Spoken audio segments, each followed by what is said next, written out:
Bueno, buenas tardes, bienvenidos, bienvenidas. Es con mucha alegría que estamos en esta sustentación de Cindy.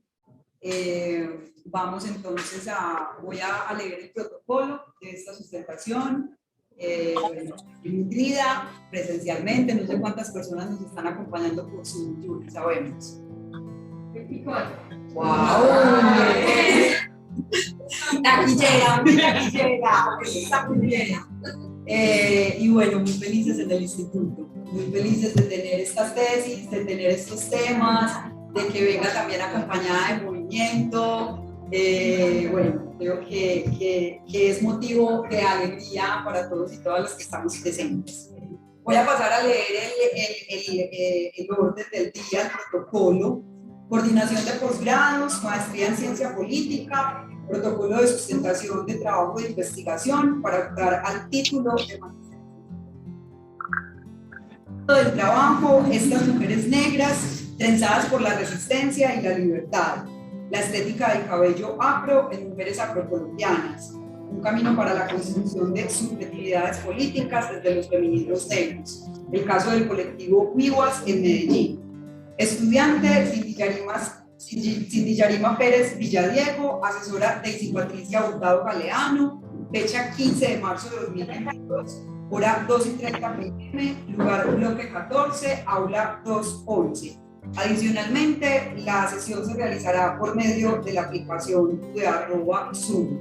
Esta actividad la pueden seguir a través del enlace que fue compartido con anticipación en la publicidad de este evento.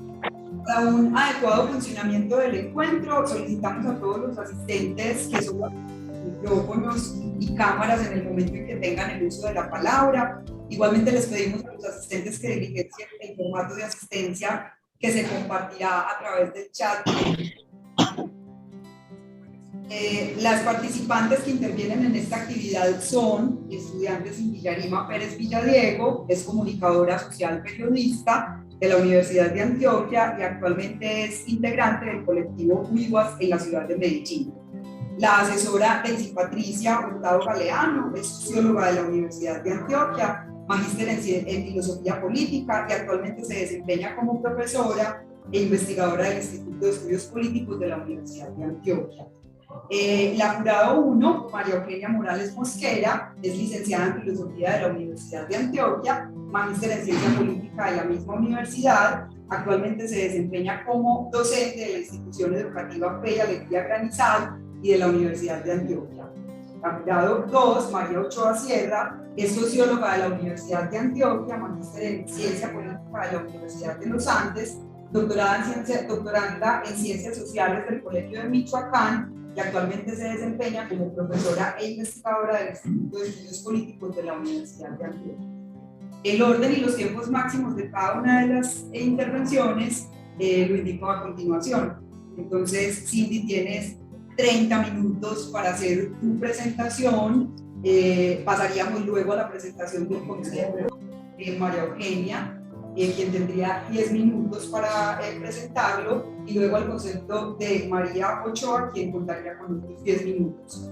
Finalmente, entonces, puedes tomarte 10 minutos para dar respuesta a los comentarios de las juradas, y la profesora Daisy Hurtado, en caso de que desee también intervenir, lo puede hacer durante 10 minutos. Después de esto, debemos abandonar la sala para la deliberación de las juradas y la asignación de la calificación.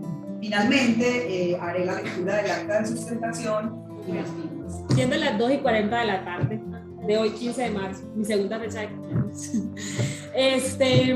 Quiero contarles, de hecho, en la información que compartí, en la invitación que les compartí por redes sociales, decía que esto no iba a ser como propiamente una sustentación, sino que iba a ser como en términos de denuncia, porque siento que pues después de esta investigación, después de todo lo que ha significado este proceso para mí, es para mí súper claro saber que eso que pasó con nosotras, con nuestro cabello, significó una forma de deshumanización más de las tantas que se expresan en la actualidad, y que a pesar de que la colonización como tal ya pasó como por periodo histórico, los efectos siguen manteniéndose. y que lo que estamos viendo el día de hoy, por lo cual yo dediqué mis años de maestría, mis últimos 2 años de maestría a investigar esto, tiene que ver con precisamente eso, con que la calidad de vida de las mujeres negras está atravesada por muchas variables y que son muy invisibles para otras personas, para la sociedad en general, porque la sociedad como tal no ha reconocido que el racismo sigue permeando nuestras relaciones. Y en la medida que no se reconozca el racismo, es muy difícil reconocer los efectos de este en las personas. Entonces, el día de hoy es una denuncia realmente, y con esta denuncia quiero como poner en la discusión estos temas que sean más conversados, más hablados, porque realmente son muchas vidas las que se salvan, las muchas vidas que incluso dejamos de vivir porque tenemos esa presión de tantos como sistemas de opresión a nuestro alrededor y sobre nuestros hombros. Entonces, yo quiero agradecer primeramente a todas las personas que están aquí por acompañarme físicamente, virtualmente, a toda la gente negra que estuvo antes que yo, que abrió camino, que no se conformó con la esclavización, que nunca se acomodaron a la esclavización y por el contrario resistieron, y que en nombre de esa resistencia pues estoy yo aquí haciendo parte de esto. O sea, ensayé 1000 veces para no llorar, pero claro que bueno, lo primero es contarles quién les habla, quién les habla y quién es el colectivo WIWA. Bueno, quién les habla, pues yo soy Cindy Pérez Villadiego, yo soy una mujer de 33 años, del Caribe sabanero. En mi pueblo no hay ni mar ni río, es tierras planas, todavía la gente saluda adiós, o sea, alarga la terminación de las palabras. Y en esas tierras planas yo nunca escuché muchas cosas que si yo hubiese escuchado, creo que mi vida y mi historia fueran distintas porque tenía más elementos para construir mi identidad. Y bueno, el colectivo WIWA somos un espacio, yo lo veo así como un espacio de sanación, o sea, para mí el colectivo WIWA es la posibilidad que tengo de encontrarme, de entender qué nos pasó y por supuesto qué vamos a hacer y qué estamos haciendo para que esas realidades no se vuelvan a vivir, ¿cierto? Entonces, como les contaba, bueno, mi investigación la dividí por varias partes. En un primer bloque hablo como de mi experiencia individual como una niña, porque es muy importante tener en cuenta que estamos hablando de niñas, o sea que esto empieza desde que nacemos hasta el último suspiro de nuestras vidas, y que siendo una niña no se tienen todas las herramientas para decir, este es racismo, no, esto no es racismo, o sea, no basta con que tu mamá te diga, no niña, no le hagas caso a la gente, no niña, o sea, no basta con eso. Entonces, a mí en el colegio, yo siendo del Caribe, a mí nunca me hablaron de Bencos ni de WIWA, o sea, nunca, pero sí me hablaron de Colón, sí me dijeron que habían descubierto América, sí me dijeron toda como esa teoría, y que en ese nombre de esa teoría, pues, digamos, nunca me explicaron que lo que yo vivía, porque yo me sentía pues yo me sentía negra, pero no entendía por qué me sentía mal siendo negra, porque, recordemos que era una niña, y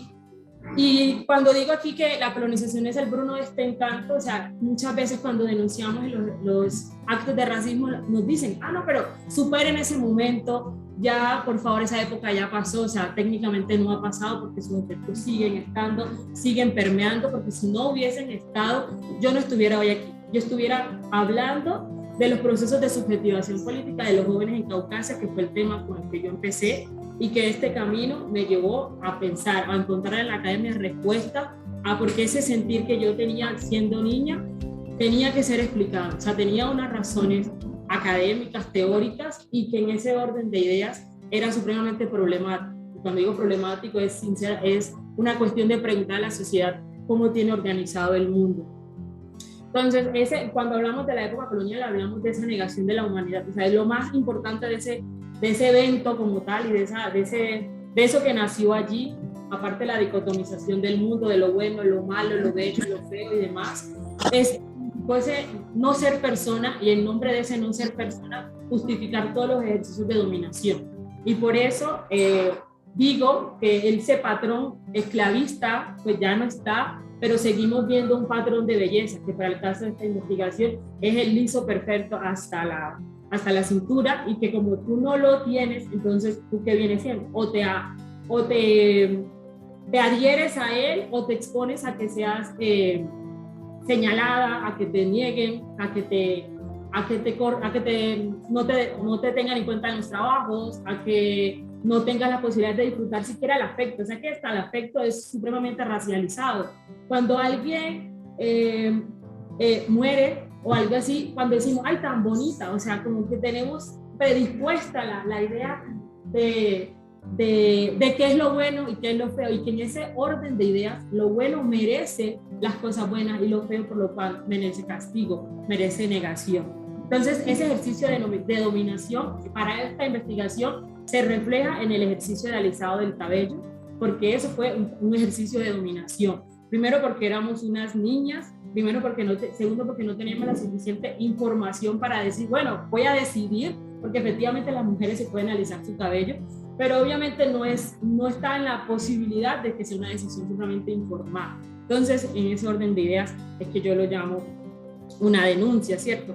Y que todos esos relatos de la historia que nos dijeron de quiénes eran los buenos, los que tenían el derecho a oprimir, nos dejaron sin la posibilidad de narrar nuestra propia historia. O sea, nos dejaron sin la posibilidad de saber que hay gente negra que luchó, que resistió. Yo nunca supe, o sea, donde yo me hubiese enterado que las mujeres negras habían tejido con su cabello los caminos hacia la independencia, o sea, mi sensación de sentir orgullo, dignidad hubiese sido otra, o sea, porque identificarse con lo malo, con lo negativo no es fácil.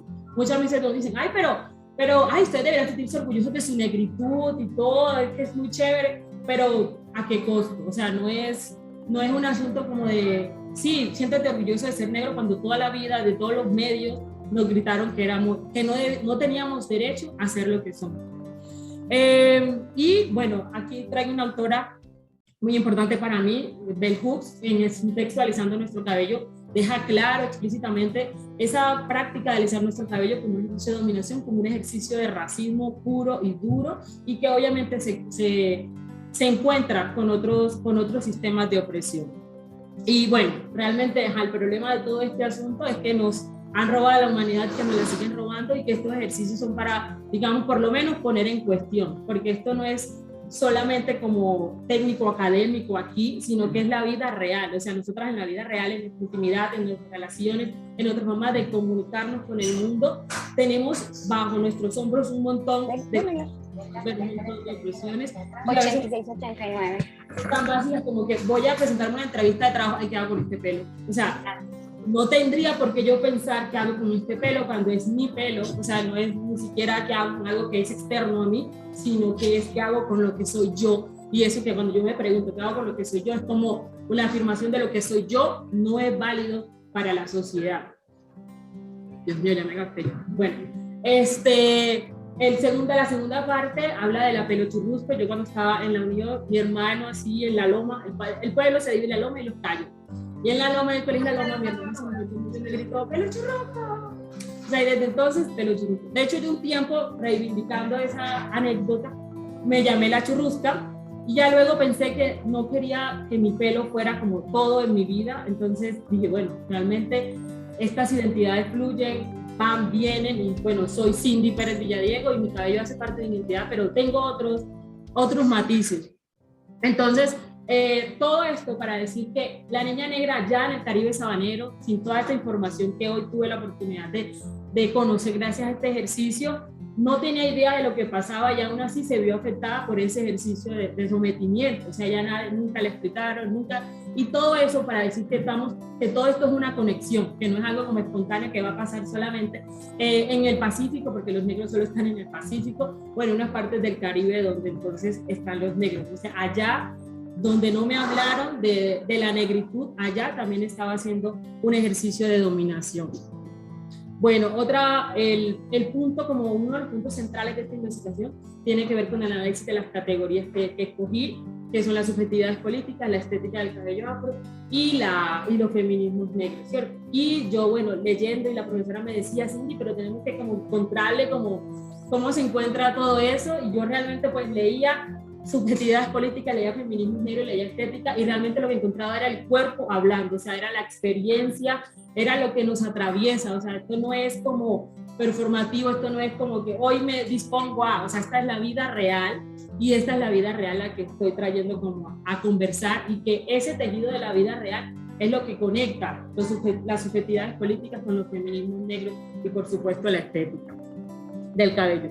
Bueno, entonces aquí prácticamente ya toda la clase de subjetivación de la maestría.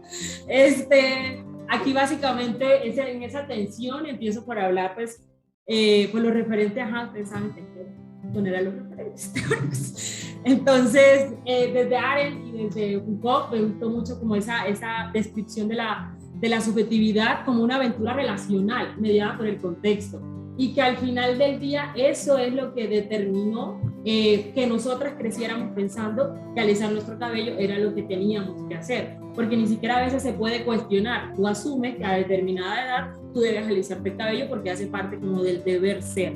Entonces, el asunto relacional, el asunto contextual va a ser como parte fundamental de varias de los aportes que de las subjetividades políticas, de los aportes que hacen los autores a lo que conocemos como subjetividades políticas. Rancière también me identifico mucho con ese proceso de identificación y desidentificación, que de hecho apunta al objetivo, a uno de los objetivos de esta investigación. Y otro elemento que entra como en la discusión ya desde una perspectiva latinoamericana, que la subjetividad, en ese proceso de subjetividad, emerge un sujeto que despliega su potencia subjetiva en procura de su emancipación y de un nosotros. Esta postura se inspira mucho en los aportes de Rancière, porque le habla de que tal igualdad no existe y que hay un daño, y que ese daño realmente es lo que une a las personas durante los procesos de subjetivación. Entonces, cuando hablamos de esa subjetivación en busca de la emancipación, normalmente también es colectiva, porque al momento de sanarnos, hace parte, es como un mensaje que se da a todas las personas que hacen parte del entorno. Bueno, otro elemento importante de la subjetivación es la tensión entre lo instituyente y lo instituido. Las subjetividades se mueven en esos escenarios. Nunca somos un sujeto totalmente como sistémico o totalmente antisistémico, nunca somos como el producto de esos, y que lo importante es el contexto va a determinar qué posibilidades, qué herramientas, qué elementos tienes tú para analizar esa dualidad entre lo instituido y lo instituyente. Asimismo nos plantean la subjetivación como un modo de ser y de estar, una multiplicidad de acciones y una producción social. Realmente la subjetivación es interna, es externa, se despliega en las emociones, en los sentires, en los miedos, en los afectos. Todos esos elementos hacen parte de la subjetivación. Y bueno, también lo definen como un movimiento incesante donde no hay un cuerpo sujetado, como lo veníamos hablando. Las identidades son fijas, va, viene, pero para mí lo importante es pues, tener la posibilidad de analizar los contextos y tener las herramientas suficientes para entenderlo.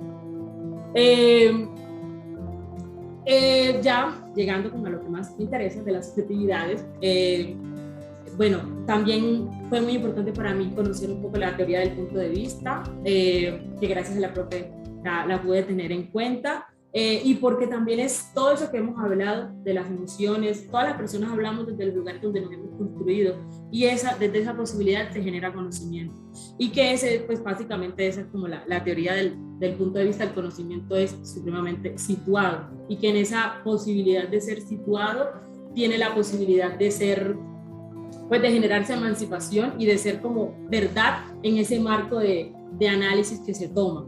Y bueno, los feminismos negros, esto para mí fue fundamental. Yo cuando estaba en la maestría, yo escuchaba a Aleja y a Estefa pues hablar de feminismo, y yo decía, chévere, pero como que no sé, como que no encuentro como yo no sé, era raro. Y entonces ya cuando empecé como a leer, yo, claro, porque es que el feminismo que yo conocía no se preguntaba nunca por la raza, decía que, o entendía que las mujeres somos como una sola versión de ser mujer. Entonces si nosotras no éramos eso, entonces ¿qué éramos? Entonces lo más doloroso de esa pregunta, los feminismos negros, que la lanzó una ex esclavizada en 1851, ¿acaso yo no soy una mujer? Porque técnicamente yo no tengo la misma realidad de lo que consideramos una mujer. Entonces, ¿yo qué soy? Entonces, lo más doloroso del día es como que hoy, 2022, muchas mujeres negras nos podemos estar preguntando, yo me pregunto, ¿acaso yo no soy una mujer? Porque realmente yo siento que no entro en la idea que se tiene de la feminidad. Y además porque hay un elemento dentro de eso de no reconocemos la feminidad, hay un estigma de la mujer brava, la mujer negra brava, o sea, la mujer es suave, la mujer es calmada, la mujer negra con rabia, como que entonces no es una mujer, porque entonces sus emociones están ahí como hablando por ella, entonces como que eso le quita validez y la convierte como en algo más animalizado, ¿cierto? Entonces todos esos elementos hacen como la pregunta de que, bueno, nosotras no somos una mujer.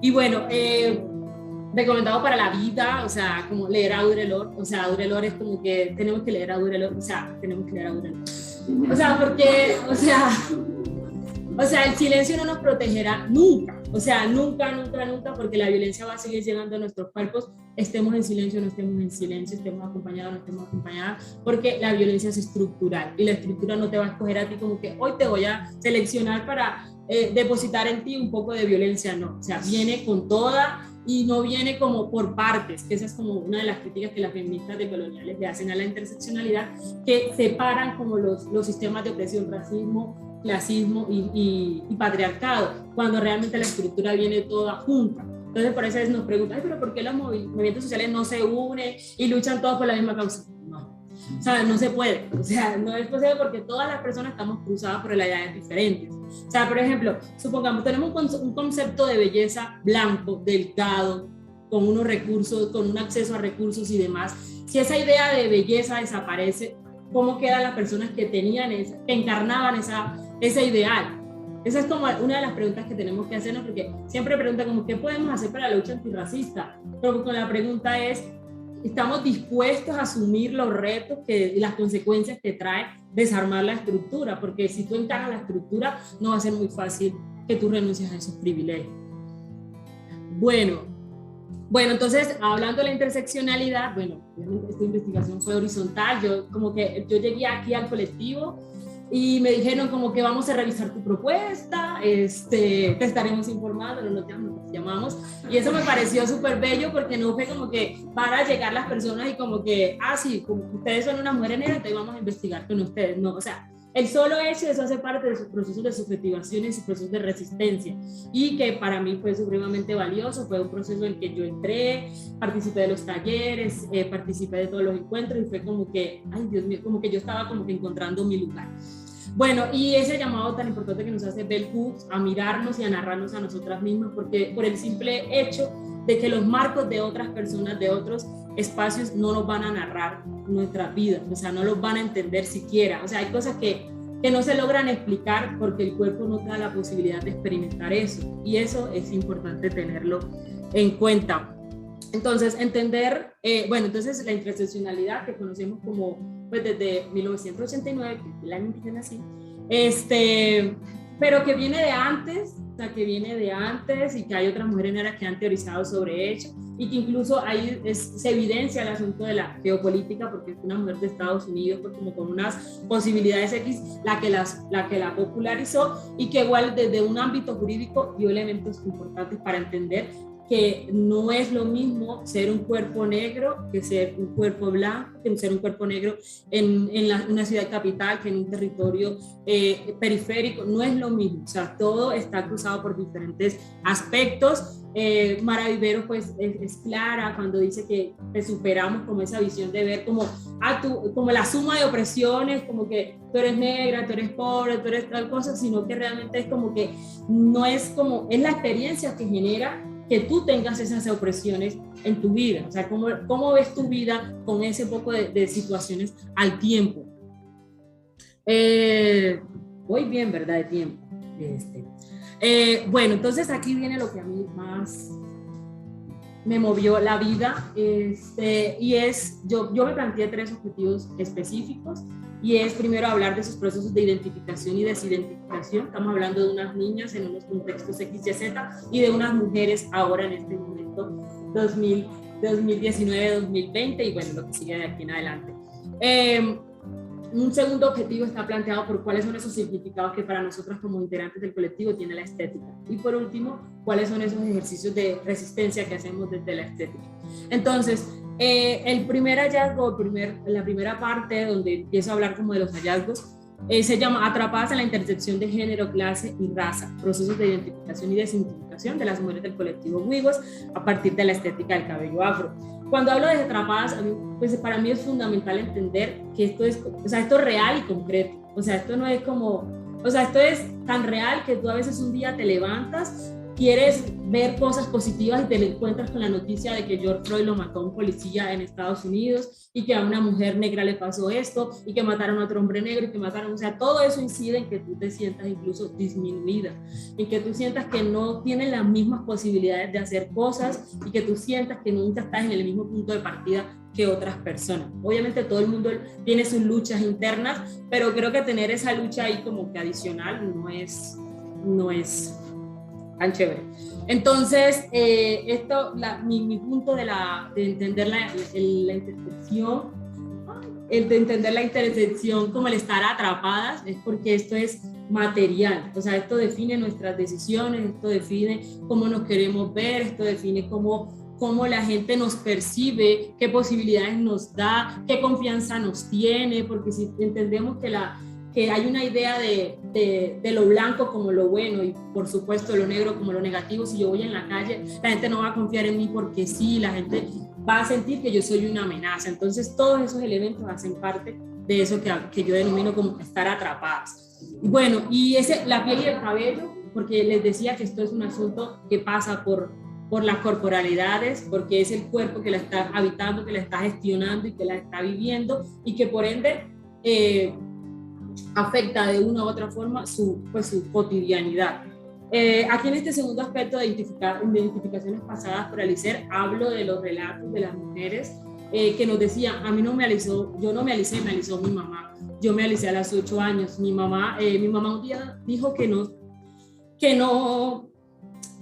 sabía cómo cuidar mi cabello y me lo alisó. O sea, como que todas esas narrativas de que desde niña estamos viviendo ese tipo de violencias y que son violencias en solitario porque nadie las ve, o sea, son súper invisibles porque lo normal es que las mujeres tengamos el cabello laciado.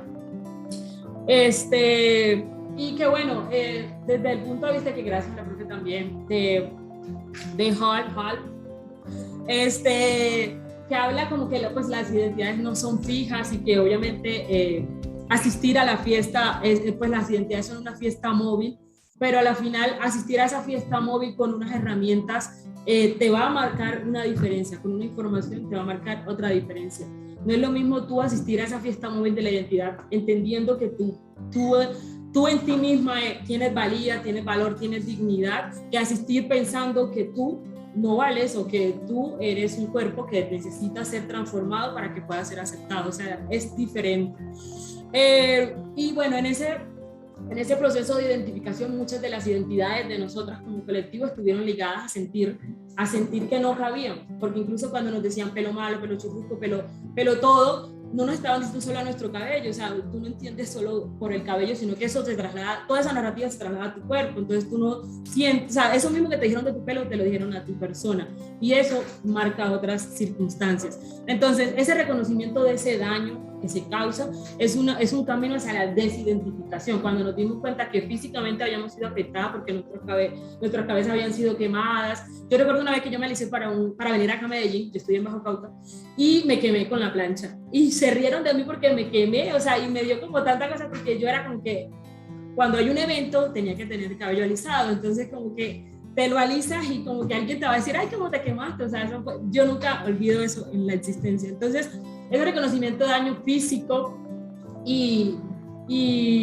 emocional es el que, digamos que uno de los elementos que permiten como esa desidentificación. En el momento que nosotros nos dimos cuenta como que esto no nos pertenece, esta no soy yo no tengo por qué estar construyendo mi vida, mi identidad con unos referentes que no me leen a mí y que no solo que no me leen, sino que me excluyen y me niegan. Entonces ahí aparte empieza ese proceso de desidentificación que se alimenta de elementos como estar en colectivo, como procesos como Afrodear. Yo también llegué y Afrodear fue como llegué al colectivo Wiguas, o sea, y está rodeada de unas situaciones. Recordemos que lo contextual es lo determinante en todos estos escenarios. Hizo parte de poder asistir a un encuentro de subjetividades como mucho más, como con más elementos para poder decidir qué hacer con tu cabello.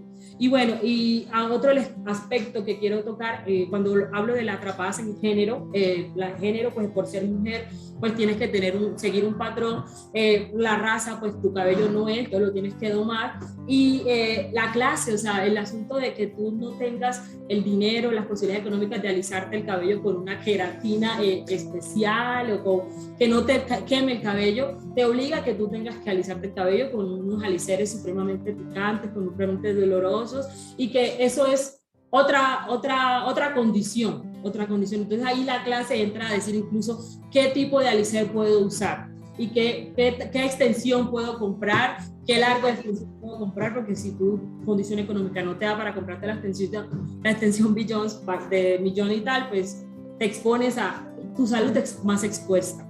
Y bueno, otro elemento que tiene que ver con estar atrapadas es el asunto de la migración, como que, ay, sí, venimos de Medellín, de nuestros territorios a Medellín, y no nos obligaron, pero el hecho de que no haya las condiciones para que tú estés en tu territorio de forma tranquila, que tú puedas estudiar, eso es una forma de sacarte del territorio, y cuando tú logras cumplir esa meta y quieres volver al territorio, ¿qué ha cambiado en tu territorio? Las condiciones siguen siendo las mismas que te sacaron.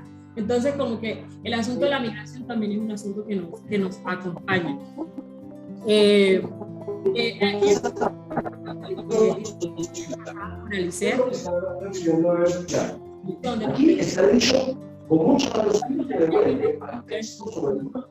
Y realmente la mayoría, pues todas las que participamos,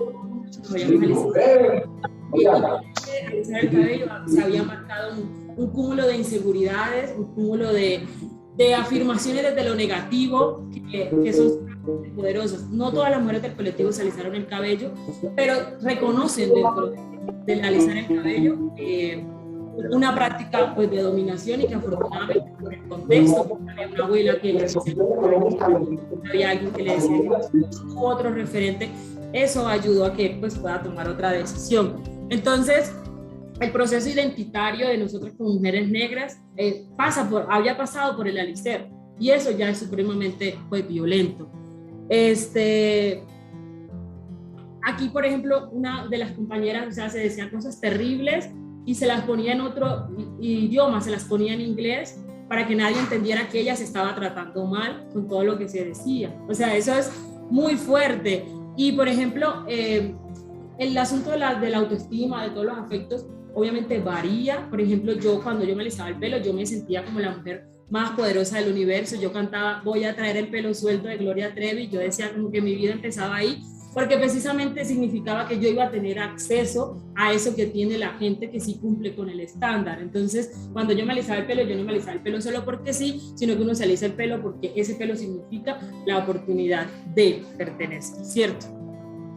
Bueno, otro bueno, en ese ejercicio de reconocimiento del daño, vemos como el cabello aflora, o sea, realmente nuestro cabello habla por sí mismo, y nuestro cabello nos está, digamos, dando unos análisis en el cual entendemos que no es solo el cabello. O sea, cuando nosotras como integrantes del colectivo Viva nos dimos cuenta de que nos habíamos alisado el cabello, entendimos que estábamos oprimidas por otras cosas. O sea, no era como que solo el cabello. Entendimos por qué estábamos acá en Medellín, no estábamos en nuestra tierra. Entendimos por qué acá sí nos dicen negrita o mi negrita, y allá en nuestras casas éramos por nuestros nombres. Entendimos por qué tendríamos acceso a ciertos espacios, a ciertas oportunidades. Entonces, el cabello fue como el puente para entender muchas de las opresiones que recaían sobre nuestros cuerpos y que habían sido como normalizadas, porque lo normal era eso, ¿cierto? Entonces, con ese nuevo encuentro, ese camino de desidentificación, pues se abren las posibilidades a que sea una mujer como más segura, más, o sea, no necesariamente como que hoy me dejé de alisar el pelo, me lo corté y mañana soy una mujer pues supremamente segura, como que la potra, no, o sea, significa que hay una ruptura y que tú entonces, como pasaste media vida construyendo una identidad con unos referentes que te negaban, te toca en este momento de tu vida empezar a construir. O sea, que uno se puede pasar el resto de su vida sanándose a sí mismo para pues que esto no sea tan fuerte. Entonces, eso también es una forma de vulneración y bueno, vamos a pasar. Bueno, trenzando los significados, o sea, quedó claro que el cabello es un puente para entender el racismo, o sea, que nosotros nos hayamos alisado el cabello fue porque somos unas mujeres negras, o sea, porque incluso las mujeres blancas que se alisan el cabello no le huyen a la negritud, o sea, porque ellas no la encarnan, pero es distinto cuando tú te alisas sintiendo que lo que tú eres tiene que ser negado. Como les decía, hay mujeres que no se lo alizaron y hace parte de como que no necesariamente, bueno, no se lo alisaron, pero el hecho de tener su cabello hace parte de sus procesos de resistencia. La estética como un marcador de conciencia política, muchas, y eso también es como para conversar, porque esto no es como, no significa que todas las personas que se tienen el cabello natural necesariamente tienen una conciencia política. Normalmente, pues puede sí o puede no, incluso no debería, porque incluso es como, nosotros siempre tenemos que estar como respondiendo a un montón de cosas y como que siendo conscientes de un montón de cosas y como que no tenemos tiempo de vivir la vida como normal. Entonces ese proceso el asunto de las resistencias, para las mujeres del colectivo Wiwas, llevar el cabello natural representa la resistencia a ese eurocentrismo, o sea, es como que hoy somos nosotras diciendo que este es nuestro cabello, que este es nuestro cuerpo y que no tenemos que cumplir un estándar y que no tenemos que cumplir, que no tenemos que pasar nuestra vida cumpliendo los estándares de una sociedad que nunca vamos a ser suficientes para ellos, jamás. Lo que hacen las mujeres negras que hoy son Wiwas, pues realmente los procesos de resistencia del colectivo Wiwas vienen desde la misma infancia, o sea, el solo hecho de uno encontrarse para construir, para hablar, para sanarnos, es un ejercicio de subjetivación supremamente poderoso. Por ejemplo, una de las integrantes decía, Alex, que es una mujer, pues todas son demasiado poderosas. Alex decía, o sea, que yo no quiero decir que como que yo hago parte de Wiwa, no, yo soy Wiwa, o sea, es como que no es como que sea algo como portátil o algo como que hoy sí, sino que a mí realmente este proceso hace parte de lo que yo soy. Bueno, también hay unas actividades de trenzatón que las hacemos en los eventos de ciudad, donde pues se trenza y se le explica a las personas que toda esa historia que no nos contaron a nosotras, que cómo fueron los procesos de cimarronaje, cómo el cabello hizo parte de eso. Y bueno, nuestro cabello y nuestra identidad no pueden ser una jaula, porque bueno, si bien ya identificamos que el cabello hace parte de nuestra identidad, queramos o no, porque así que nosotras no queramos vernos, la sociedad te lo va a recordar. No quiere decir que entonces tendremos que cumplir un estereotipo de mujer negra, X, porque entonces eso es como que se viene, como con el cabello, como que ya nos dejamos el cabello natural, ahora pasa que usted tenga que tener el cabello definido porque entonces no es. Entonces todo lo que nos están diciendo es constantemente que entre más cerca estemos del sistema, entre más cerca estemos del sistema, más protegidos vamos a estar, y por ende las personas que estemos más lejos del sistema, que menos cumplamos la norma, vamos a sufrir pues consecuencias distintas. Por último, como conclusión, realmente llevar el cabello natural hace parte del proceso de identidad de las mujeres negras, conlleva que nos fuguemos de todo lo que nos han dicho que tenemos que atarnos. O sea, las mujeres negras venimos fugadas casi que desde siempre, y así como se fugaron esas mujeres de San Basilio de Palenque, todos esos guerreros de San Basilio de Palenque, así nos estamos jugando nosotras con todo lo anterior, todo para decir que mi cabello no solo es lindo, sino es político, y lo digo vestida de resistencia.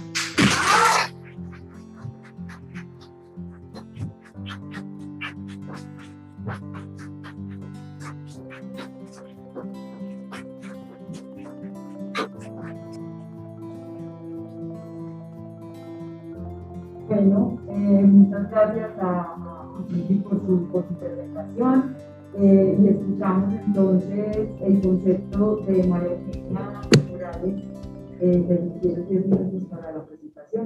Bueno, pues a mí también casi me hace llorar, sí. Bueno, primero que todo agradecerte por esta clase de trabajo. Estas investigaciones en la academia no es más que otra forma de hacer justicia epistémica. Agradecer profundamente, porque abre caminos, porque ya hacemos un cimarronaje en la academia, ya nos estamos negando a callar, y hay unos mecanismos y métodos propios de hacer política que se evidencian. Entonces, profundo agradecimiento. Había emitido un concepto creo que el asunto del planteamiento del problema lo haces con claridad, en coherencia también con los textos y la bibliografía a la que te refieres en tu trabajo. Además hay algo que valoro mucho, el haber puesto, me llamó mucho la atención, el ir desde lo individual, una experiencia de vida, un problema invisibilizado y ponerlo en el ámbito político y social. Eso me pareció algo sumamente valioso. Planteas el problema de una manera clara, coherente. Y además este tema es de absoluta, digamos, interés en el ámbito político y en lo que estamos necesitando los movimientos étnicos, en lo que hemos denominado educación. En ese sentido le da viabilidad. Tenemos una serie de mecanismos que con trabajos como este creo que se pueden dar seguimiento y rotura una parsimonia ahora que faltan 2 años para mirar lo del diseño y que sentimos que no hemos avanzado mucho. Creo que con trabajos como estos se avanza. El diseño conceptual me llama la atención y me parece que no solo por los textos que pones en escena, no solo para que los investiguemos, sino que ahí también estás haciendo justicia epistémica, porque traes al ámbito literario, traes otras literaturas que son desconocidas, muchas veces desconocidas y poco exploradas. Llevas a poner otro concepto de lo que es la política y las subjetividades políticas, por supuesto.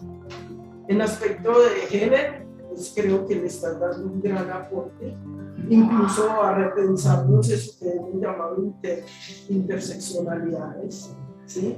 Y también a repensarnos el cimarrón y su cimarronaje como algo que se queda en la historia, sino que lo traes al contexto moderno. Estamos resistiendo, ¿cierto? Venir a entender el proceso de cimarronaje como estructura política nos tiene que llevar a mostrar desde qué otras formas estamos resistiendo. No de resistir, aguantar, resistiendo, reinventando otras identidades, otras formas de identidad, de construcción identitaria que estaban olvidadas, ocultas, porque realmente en las ciencias sociales humanas, al momento de estudiar a la mujer negra, la estudiamos desde el exotismo, o la hemos estudiado generalmente desde fueron violentas, que no es que no sea cierto, pero no todas esas resistencias. Creo que hay un camino por explorar muy, muy grande, ¿cierto? Además pones en escena, en términos filosóficos también, otros ámbitos de la estética, las estéticas, a unos sujetos que no aparecían en la pregunta estética, ¿sí? Y en la filosofía de lo bello, en lo social, como un juicio estético. Allá habría una tela, dejas un camino abierto muy, muy interesante.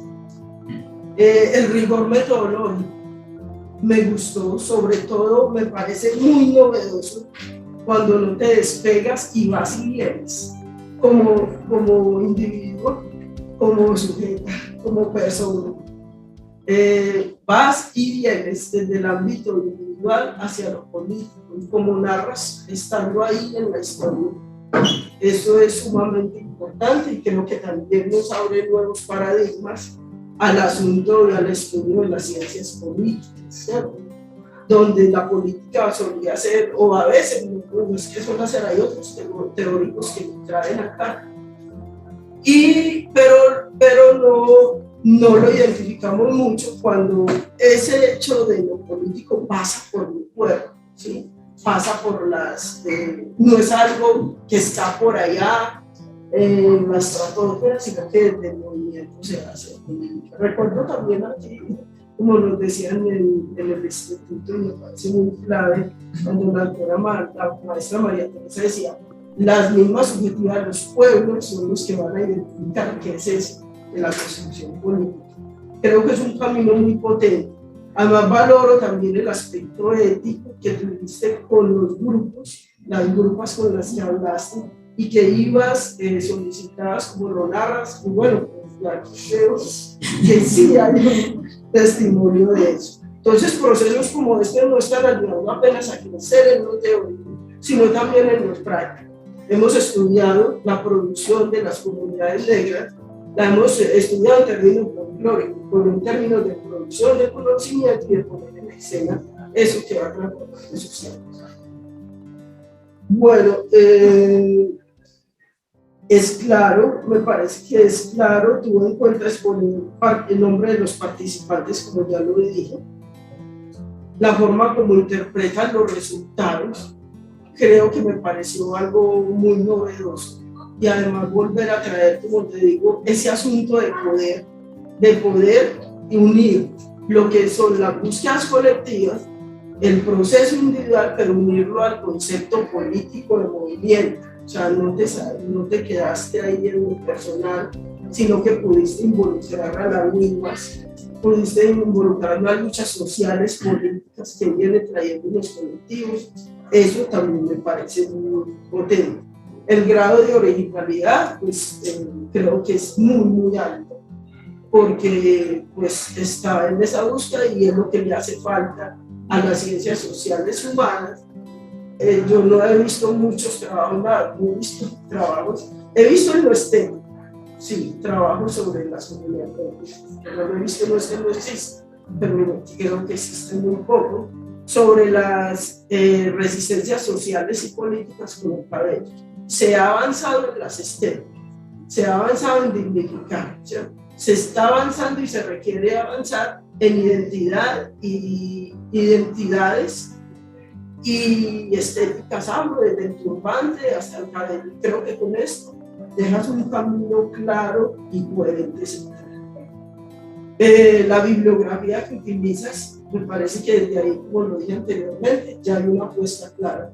Si siempre hemos estudiado conceptos centrados en el pensamiento europeo, te traes conceptos afrocentrados, centradas en el pensamiento, la bibliografía de pensadoras afro, y lo que nos estamos preguntando como movimiento. Eso en cuanto a justicia epistémica, pero también en cuanto a elementos para enseñar ciencias sociales, humanas, ciencias políticas, y abordar desde otras orillas el concepto o los conceptos de género, que todavía no sabemos cuáles en nuestra, estamos en esa búsqueda. En ese sentido también hay un gran aporte, a mí me parece, social y político. ¿Qué te digo? Agradecer, veo que digamos, las sugerencias que te dicen o que hicimos en un momento de trabajo, con alegría veo que las incorporaste. Poner el racismo,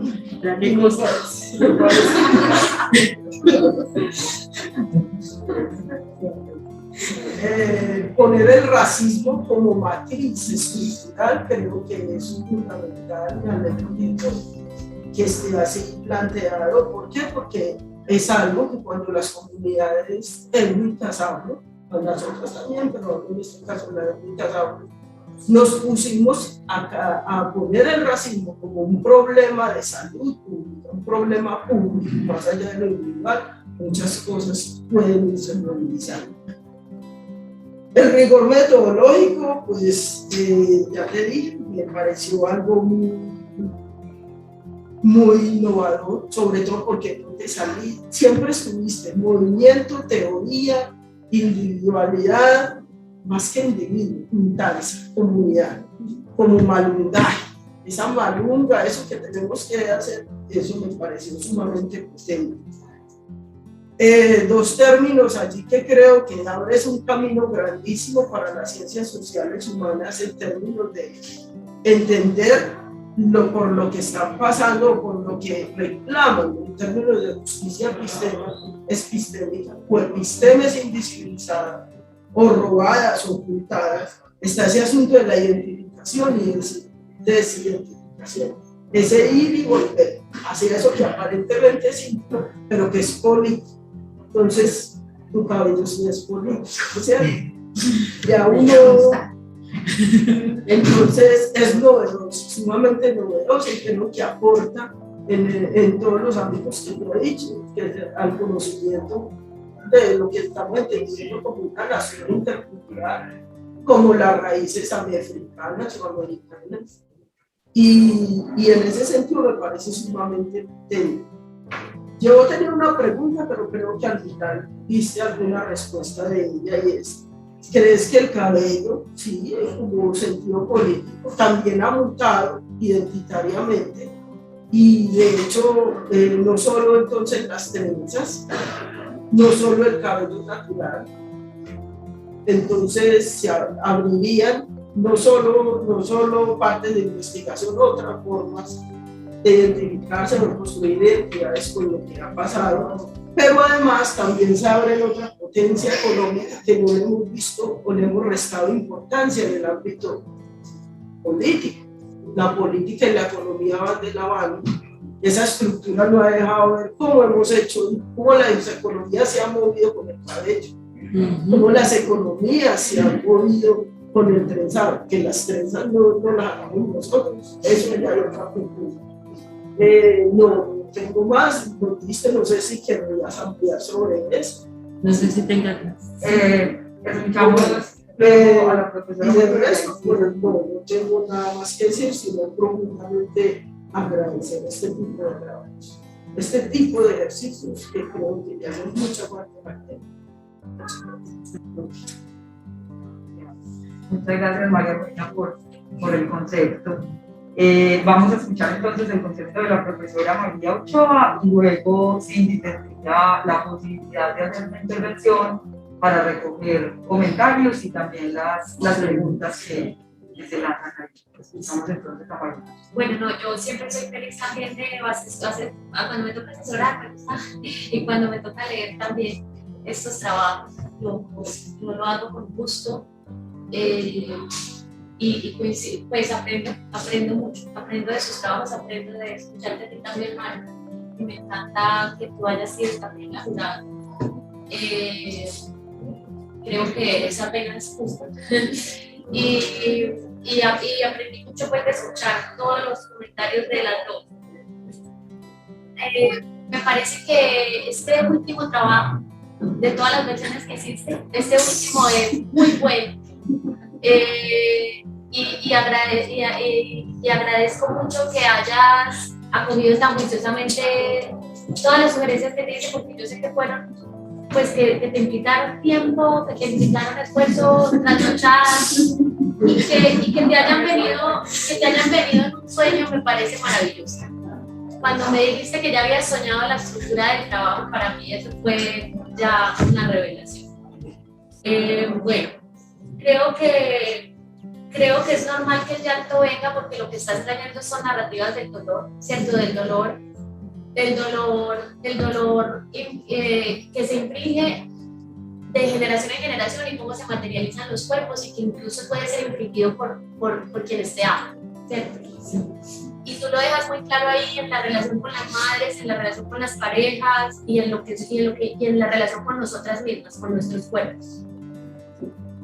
Entonces yo felicito eso, que lo permitas y que lo traigas pues a colación en tu trabajo.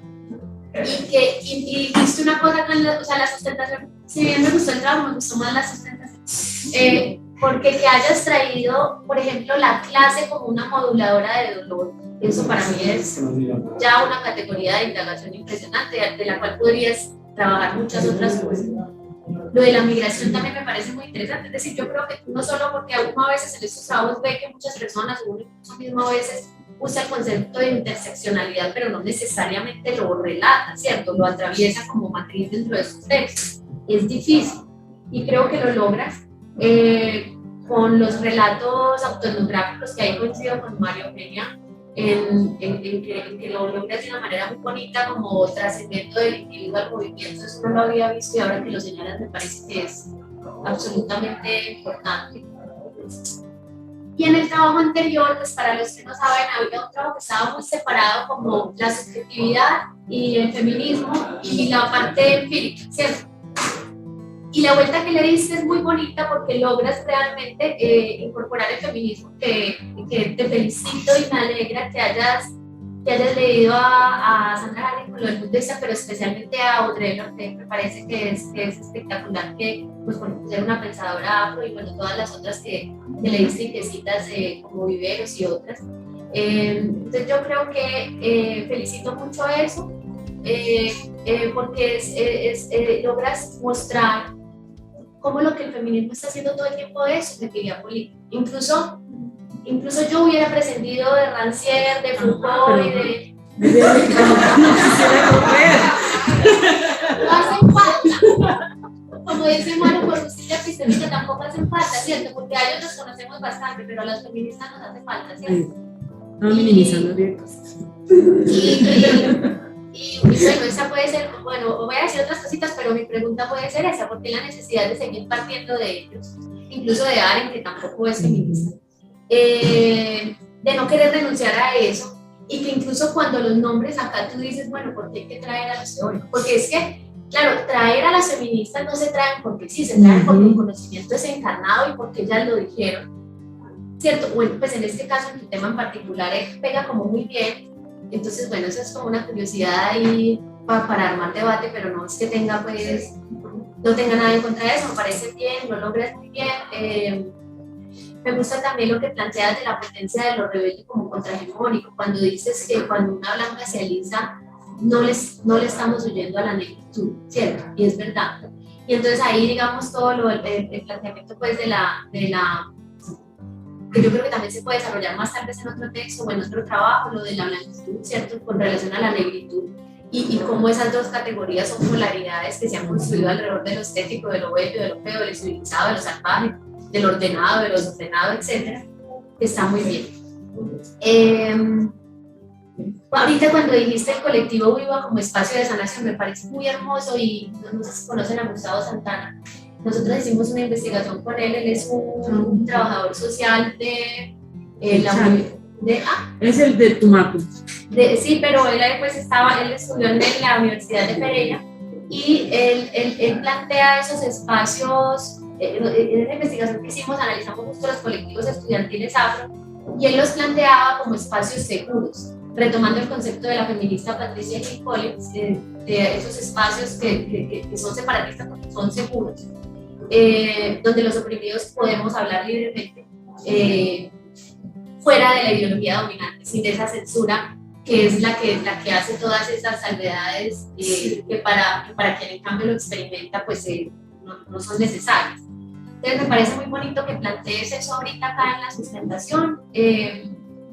Lo de la identificación y la desidentificación también me parece muy bonito, porque en el otro trabajo, en el primero, sentía yo a veces algo de esencialismo, ¿cierto?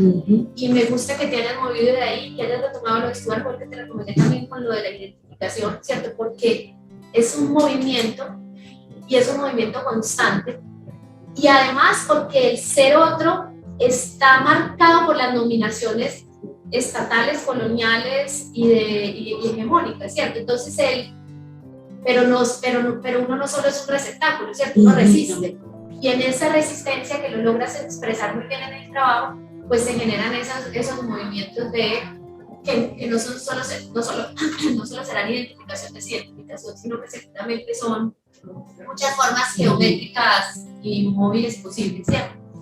Entonces me parece muy lindo eso, y que resaltes esas violencias en solitario me parece muy poderoso, porque lo que de cierta manera genera la violación, las mujeres, ¿cierto? Que es lo que siempre está siempre con las mujeres, la violación es como lo más, ¿cierto? Pero volver a eso, premisa de los 70, de lo personal es político, de lo cotidiano es político, y mostrarlo en trabajos como estos, pues es supremamente valioso. Yo creo que para mí cumpliste a cabalidad con todos los comentarios que yo había sugerido. Eso me deja muy contenta. Y creo que el trabajo tiene muchas futuras aristas alrededor de las cuales puedes seguir trabajando. No, hay veces quedan con pereza después de estos procesos, pero hay que descansar un ratito y ya volver a mirarlo con tanto amor. Con lo que fue escrito. Yo creo que es suficiente, pues, de lo que dije, y que y felicitarte a ti, felicitar al colectivo también, pues por permitir este espacio.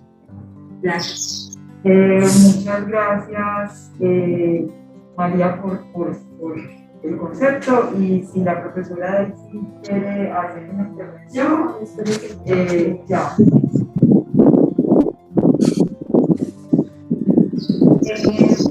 Yo también, pues, lo primero que quiero decir es gracias por poder ser la asesora de este trabajo.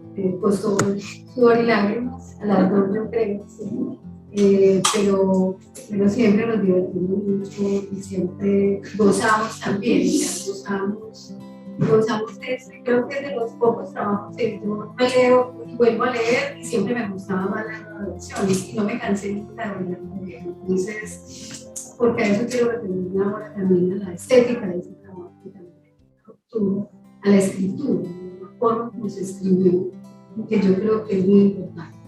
Yo creo que allí eso sí, porque después de dar muchas vueltas, de confrontarse mucho también con nuestras formas, con nuestras estructuras, digamos, tan rígidas, de escribir y de plantear argumentos, pues logré encontrar una voz propia, que yo creo que es muy importante, y logró encontrar, porque yo creo que es muy importante para Cindy, que viene, que es comunicadora social, que siempre era, o sea, la conversación siempre era, no, o sea, no hay que perder eso que tú traes. Cindy traía unas grandes capacidades como comunicadora social, en formación, en ciencia política, y este trabajo además es una frontera, es un trabajo de frontera, digamos así, en las ciencias sociales, es un trabajo que abre la ciencia política, es algo que alguna vez, que siempre pues hemos planteado esa necesidad de volver a abrir esta ciencia política que también ha terminado siendo incluso la nuestra, la norteamericanocéntrica, ¿cierto? Incluso la nuestra poco latinoamericana. Sí. Y bueno, ni qué decir la posibilidad que hemos tenido de que estos trabajos, estos argumentos entren a la academia. Yo creo que eso es muy importante. La nuestra, pues esta tan chiquita que tenemos, es sin duda en otras academias que son entradas de manera mucho más decidida, pero la nuestra todavía nos cuesta en el mundo, pues en la comunidad académica de la ciencia política y de la politología, cuesta todavía que eso es el trabajo de María tuyo. Creo que irrumpen y nos ponen también, nos pusieron hacer varias preguntas muy interesantes, que yo creo que también nos van trazando digamos, unos derroteros para lo que tenemos que pensar en adelante. Bueno, yo creo que pues justamente yo en cambio pienso que, o sea, creo que Cindy hizo un trabajo maravilloso porque fue capaz, o sea, de poner ahí en ese texto, de hilar su propia narración, de hilar su propio relato, de poner el relato de su propia vida, de sus propias acciones en relación con los teóricos y los académicos de la ciencia política y del feminismo. Yo en cambio creo que eso tiene mucho valor, porque esto es por supuesto que hay teóricas políticas feministas y humanas, hemos trabajado, pero yo creo que la pregunta por la subjetivación política hay unos avances o unos nodos por donde también se viene dando la discusión, y yo creo que Cindy logra justamente hacer eso, o sea, tejer la conversación, una conversación muy rica. El texto de Cindy es delicioso de leer, y esta última versión mucho más, es delicioso de leer, por eso, porque logra hacer ese relato de su propia acción, de su propia reflexión, y además de la reflexión con las liguas, o sea, la relación y la reflexión que se hace con ellas y la narración que haces con eso, y cómo te entrezas en tus propios términos, en los términos que ustedes trabajan con los académicos, con ese mundo académico que cuando a Cindy le daba por decir que ya no más, entonces siempre le decía, sí, o sea, lo que ustedes están haciendo, lo que tenemos que hacer también es romper, pero eso no puede sobrar a ustedes. Y vos ya tenés un trabajo y hay una cosa ahí que hay que ponerla y que hay que decirla porque es en la voz, es en la voz de ustedes, no es en la voz ni de los blancos ni de los mestizos que nos pueden ustedes negros, que nada, es en la voz de ustedes y creo que lo hace, o sea, que el texto tal como te he escrito lo hace. Y a mí me gusta mucho, claro, como ese tejido entre el relato personal, el movimiento social y político y el relato académico. Yo creo que este es un trabajo de maestría en ciencia política y tampoco nos podíamos desprender de ahí, así que seguramente María no la dejé salir de ese, no la dejé suprimir esa parte. Porque además creo...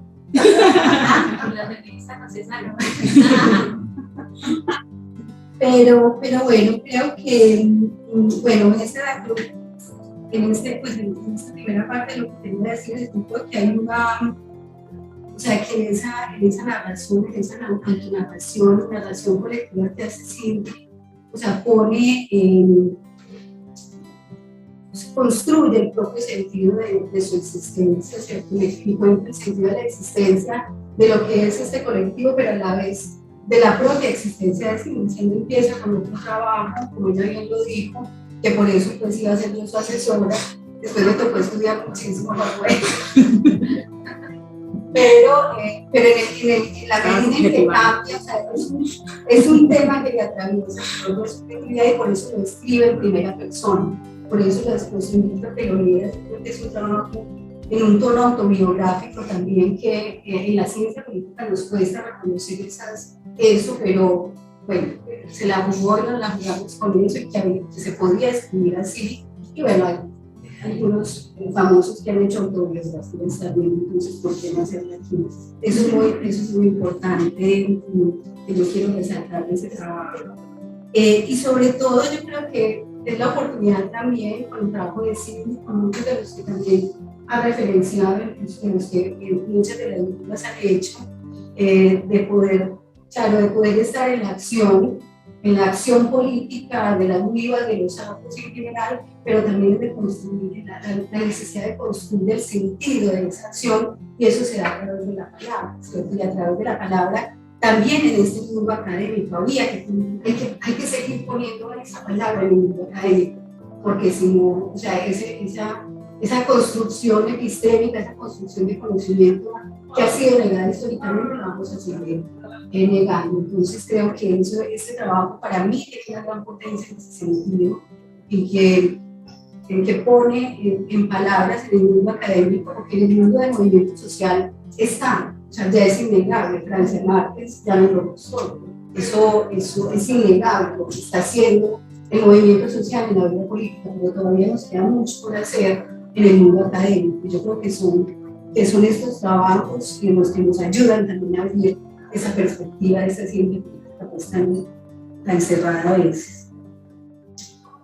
Nada, yo creo que aquí hay una natalidad, efectivamente, o sea, y aquí ese concepto de arte me gusta, me sigue gustando mucho. Esa posibilidad de la política es de que siempre nace algo nuevo, y ese algo nuevo nace en el entrenos, y ese entrenos hace que surjan nombres nuevos, pero también relaciones e interacciones distintas, creo que sí, lo digo, y cuando se volvió a nacer en 1983.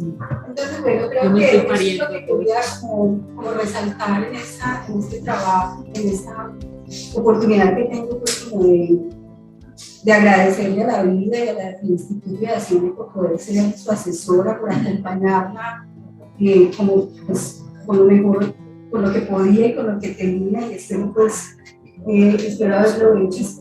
Por último quiero decir que yo creo que el trabajo de Cindy y bueno, y reitero de María Eugenia también en la maestría,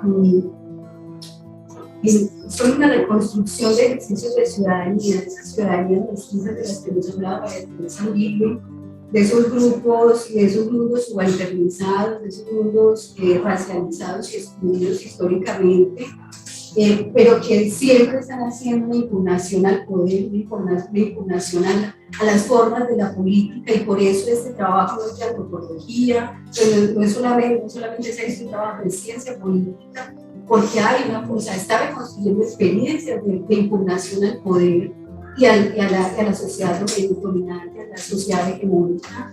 Estos trabajos lo hacen, y eso son trabajos de la politología, por lo menos, pues por eso son muy importantes, eso es muy importante, ¿cierto? Y sin duda, pues esto es un aporte también, digo yo, a esa tarea que la profe María Teresa nos dejó hace tanto tiempo. Yo sé que he insistido mucho, pues tanto a Maro como a Cindy, es esa tarea que nos dejó de comprender esos aportes de la impronta negra e indígena en los ejercicios de las ciudadanías, qué es lo que han hecho, o sea, qué es esa impronta negra y mestiza, negra e indígena a esas ciudadanías que somos, que hemos sido, que se han ido configurando. Y en ese sentido, ¿cuál es el legado de esos ancestros y de esas ancestras a la acción política que hoy desarrollamos? A la acción política que incluso este mundo mestizo hace, pero a la acción política que siguen haciendo las comunidades, las siguen dando, ¿y cuál es ese legado? Yo creo que siempre fue una invitación, una incitación que María Teresa nos hizo en la línea, pero que bueno, no las hemos podido abarcar, pero espero que esta nueva generación las tomen en su mano y lo puedan hacer. Y lo otro que me gusta mucho también, como en la parte final del trabajo decimos muy claro que no se trata de volver a los esencialismos con el cabello afro, que es el cabello natural, porque es la posibilidad que trabajos como este y reivindicaciones de resistencias como la que hacen las comunidades negras a través del cabello, es también la posibilidad de mostrar esa pluralidad que compone la política, que ahora no se trata entonces de homogenizar a los negros y todos tienen que no, es que puedan ser, y puedan ser humanos reconocidos, parte de esta sociedad, ser parte de, ¿cierto? Ser parte de, pero también distanciarse. Yo creo que lo dejaría ahí. Yo creo que hay mucho trabajo por hacer. Ojalá vamos a acompañar. O sea, no sé, mucho que hacer, pero bueno, creo que cada vez hay más de ver apoyar nuestras reflexiones. Gracias, Silvia. Gracias a la profesora Daisy por sus comentarios. Y el preguntas para contestar a las intervenciones. Bueno, yo quiero contestar con el agradecimiento por la disposición que tuvieron de leer estas letras, de encontrarle sentido. Para mí fue muy doloroso. De hecho, en la segunda vuelta de este trabajo, yo llamé a mi mamá, yo llamé a una amiga, como que, hey, ¿tú te acuerdas cuando nosotros analizamos el pelo? No sé qué, o sea, fue como que otra vez volver y recordar muchas cosas que fueron dolorosas y que me quebraron muchísimo y que me hicieron llorar muchísimo. Yo decía como que volver a veces es muy difícil. Incluso yo voy al pueblo y yo siento que yo voy como rehabilitando mi pueblo, porque como que le doy dando otro sentido de eso que antes no entendía y que de pronto generó dolor en mí, como hoy verlo de otra forma. Y que bueno, es muy valioso poder escribir desde nosotras, desde nuestra experiencia, pero eso implica como abrir muchas heridas y que a veces es muy difícil como cerrarlas o sanarlas, porque es como que cuando tú hablas de lo que te duele y lo abres, lo cuentas, quedas como expuesta prácticamente a la vida, a lo que pueda entrar en ese momento en tus heridas, que se puedan multiplicar o que se puedan, digamos, llenar de otros asuntos difíciles de solventar. Entonces, valoro que lo hayan leído con los ojos que lo leyeron, con el corazón que lo leyeron. Yo escuchaba los comentarios y decía, bueno, ¿será que sí leyeron el trabajo que yo mandé? Porque como que no sabía que... Exacto, o sea, porque Exacto, o sea, yo varias veces le dije a la profesora que yo ya no, que se pierda esa plática, yo ya no aguanto más, o sea, esto ya se acabó.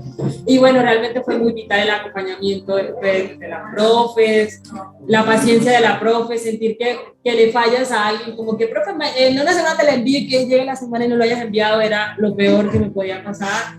Pero bueno, realmente ya, cuando decían que desde la alegría, realmente hoy estoy desde la alegría porque me siento muy contenta de haber cerrado ese ciclo que realmente fue muy bonito y que seguirá siendo bonito, pero que a la vez ha sido muy doloroso porque estamos, como dijo la profesora, estamos hablando pues de dolor, de experiencias de vida, de lo mismo estudiar algo que como que es ajeno a ti, a estudiar algo que eres tú y que además de que sea tú, está atravesado por el dolor, o sea, es como que es otra connotación.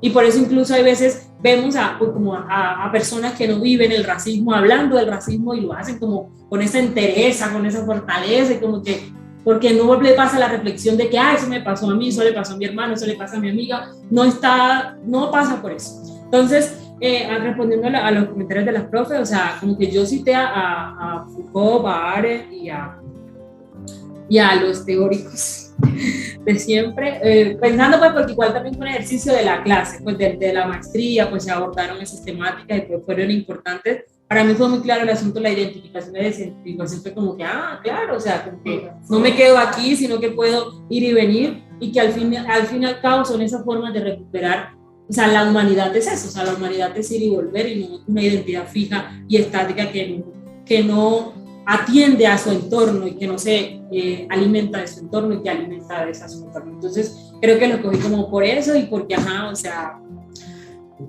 porque, Y bueno, a la profe agradecerle infinitamente por la paciencia, realmente tuvo muchísima paciencia, el instituto también tuvo mucha paciencia, yo sentía como que esta gente me va a echar de aquí, o sea, yo no sé, o sea, soy lo peor que le ha pasado, pero bueno, realmente me siento muy feliz, me siento muy honrada. Esta última foto para mí representa muchísimo porque una de las compañeras pues, se llama Digna y por ejemplo ella decía que ella antes no le gustaba que le dijeran Digna, o sea, su nombre ella no se sentía representada por ese nombre y ella cuando hizo el dibujo de la mujer que era hoy, ella dijo yo soy digna y soy este cabello, pues mi identidad está también anclada a eso que están viendo hoy, entonces como que al final del día eso es lo que nosotras queremos con estos ejercicios, o sea, dignidad, o sea, porque cuando lo hacemos reclamando, no es como que, no es que no nos queramos, o sea, no estoy hablando de un asunto de alisar o no alisar el cabello, sino la dominación que eso significa. Entonces la dignidad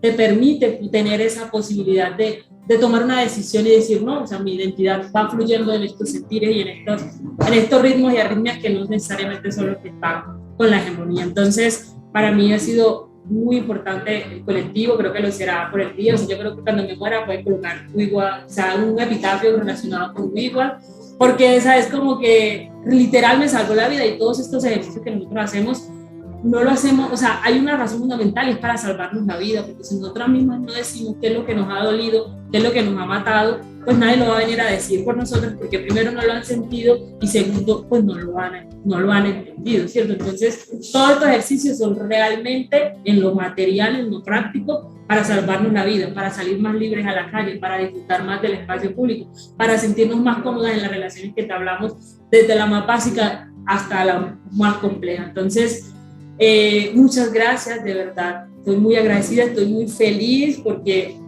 o sea, no saben lo que ha significado, o sea, yo me gradué en 2020, que estamos en 2022, lo importante es seguir con vida y les agradezco mucho.